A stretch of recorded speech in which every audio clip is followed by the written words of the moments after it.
आम्ही भारताचे लोक भारताचे एक सार्वभौम समाजवादी धर्मनिरपेक्ष लोकशाही गणराज्य घडविण्याचा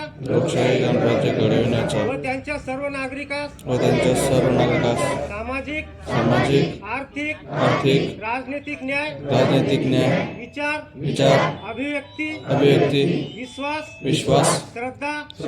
व उपासना यांच्या स्वातंत्र्य दर्जाची व संधीची समानता निश्चितपणे प्राप्त करून देण्याचा आणि त्या सर्वांमध्ये व्यक्तीची प्रतिष्ठा राष्ट्राची एकता आणि एकात्मता यांचे आश्वासन देणारी बंधुत्व प्रवर्धित करण्याचा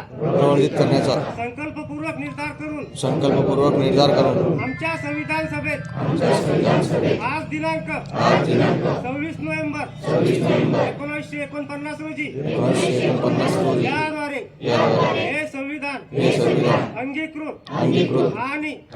अधिनियमित करून स्वतः प्रत अर्पण करीत आहोत. जय हिंद.